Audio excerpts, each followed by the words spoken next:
Ninja's fighting game series with its signature bouncy, well, you know, returns with Dead or Alive 5. The game boasts new game mechanics, updated graphics, and improved breast physics, among other new features. But are these enough to revitalize this brawler, or like the levels in this game? Will it all just fall apart?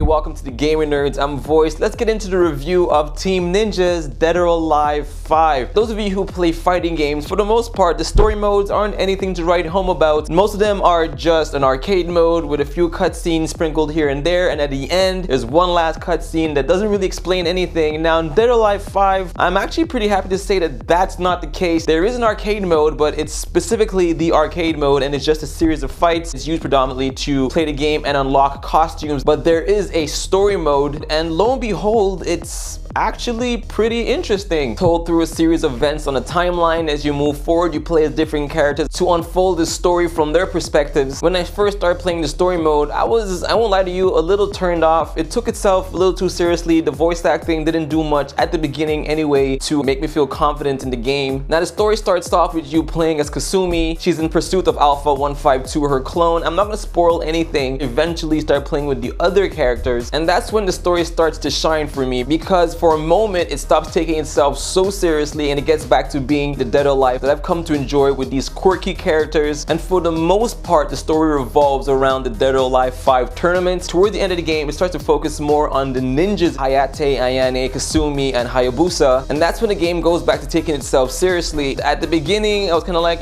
here we go again, but you know what? I actually enjoyed it. There were twists and turns and some things I didn't expect, and I was kind of surprised for a Dead or Alive game. The ending of the game was in many ways better than Ninja Gaiden's 3 storyline as a whole, and if anything, just getting to see Kasumi in that ninja Hayabusa-esque outfit was well worth playing. Now, I'm not saying the story is the best story that ever was, because it's far from it. There are issues everywhere. Some of the character motives don't really seem to make much sense. Characters seem to fight each other for absolutely no reason. Some things just seem to happen for the sake of just moving the story along, but once you ignore that, you'll have a lot of fun with it. So like I said, the story is split between the DOA 5 tournament and this ninja storyline, and it does feel a little disjointed. The storyline around the DOA 5 tournament just seems to have been thrown in there. Now, I'm not saying it's not fun, because it is, but once you get to the end, you will start feeling like what you did before was completely irrelevant. It didn't really seem to matter. Now, apart from telling a story, the story mode does serve another purpose, and that's to teach you the game mechanics. Because it does force you to play as the different characters at some point or another, it gives you a chance to get to know those characters and actually learn the way they play. Also, in every fight, there's a bonus mission that you can do, and those serve for the most part to teach you specifically certain gameplay mechanics. You don't have to do them, but I would advise you do, because it really does teach you how to play the game. It starts off relatively simple, but as it progresses, things get pretty damn complicated. Love playing with Hayabusa, but one thing I've learned, he's a rather difficult character to master. Dead or Alive 5 plays for the most part like Dead or Alive 4, but there are some key innovations in it. Those of you who are not new to the series, you should be well aware of the Dead or Alive triangular system, which may seem pretty straightforward, but once you understand this, you'll be well on your way to becoming a pro player. Strikes, which are punches and kicks, have higher priority over throws, throws over holds, and holds over strikes. Those of you who do not know what holds are, it's a pretty ingenious system that is signature to the Dead or Alive series. They allow you to catch your opponent's strikes to break their combo. Whoever's dominating on the offensive at any given time can't actually feel safe, which adds a level of strategy to typical fighting game mechanics. In terms of what's new to the DOA 5 gameplay mechanics, the environments are even more destructible. They can literally crumble around you. Another new inclusion are called power blows, powerful attacks that you can execute when your health bar is below 50%, send your opponent flying into what are called danger zones, or literally breaking through the level. These can also trigger what are called cliffhangers. If your opponent manages to hold on to the ledge, it'll trigger an action sequence, and if you're successful, you'll be dealing even more damage. The critical system has been expanded as well. You can play Dead or Alive 5 1-on-1 or with tag team gameplay. Tag team gameplay can be as simplistic as you want it to be, or can be more complicated for you more pro players. You can tag in and tag out normally, or you can tag in during a throw, or you can inflict even more damage by tagging in and out during combos. Other offline modes in Dead or Alive 5 include versus, survival, time attack, the training mode, which has been significantly beefed up. There are new characters in the game. Rig, who is more of the brawler type, a welcome inclusion. Still hands down my favorite character will be Mila, and not just because she's hot, but because, well, I like MMA. To pay homage to the Virtual Fighter series, the game features Akira, Sarah, and Pai. Although they may seem a little bit out of place, especially when compared to the more cartoony characters of DOA, in terms of gameplay, it really is a match made in heaven. Now, like most fighting games in today's world, playing offline is fun and all, but taking the gameplay online is when things get even more interesting. Simple matches which are not ranked, then there's ranked matches, and then there's the lobby mode, which allows you to play different gameplay scenarios, tournaments, winner stays, loser stays. For those of you who want to practice with someone online, there's the online dojo. You can actually enter spectator mode and watch the fights as they're happening. So all in all, Dead or Alive 5's gameplay is definitely more robust. New gameplay mechanics do reinvigorate it, but it does feel a little bit been there, done that. From a looks perspective, it definitely does look better than Dead or Alive 4. The environments are even more destructible. The character models do look significantly better. They actually sweat and get progressively dirtier. With that being said, although the character models do look better, they still look relatively plastic if you ask me. The music is relatively good. Some songs are pretty interesting, others not so much. Voiceover work definitely varies. Some characters sound really good, and then others like Helena just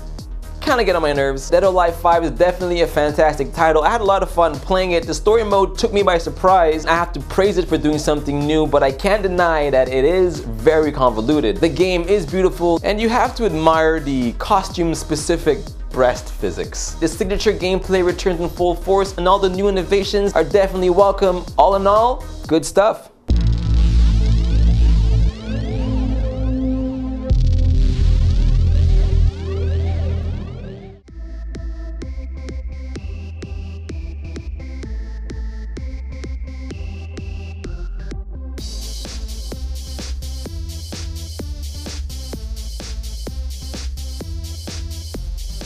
Thanks for watching. I hope you enjoyed the show. What did you think about Dead or Alive 5? Leave your thoughts in the comment below. While you're at it, subscribe to our channel, follow us on Twitter, and like us on Facebook. We'll see you next time on The GamerNerdz.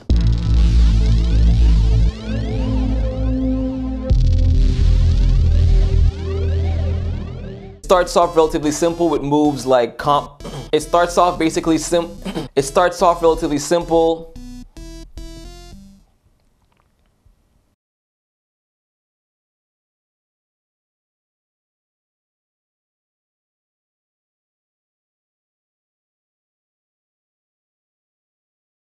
And what's even more awesome is that you unlock that costume for Kasumi, so awesome. Realistically, you should be subscribing right now. If I could subscribe twice, I'd do it like 1,000 times. I'm clicking again, subscribe, if I could, because I can't because I'm already subbed, because it's the cool thing to do. I'm assuming you have. If you haven't, then subscribe.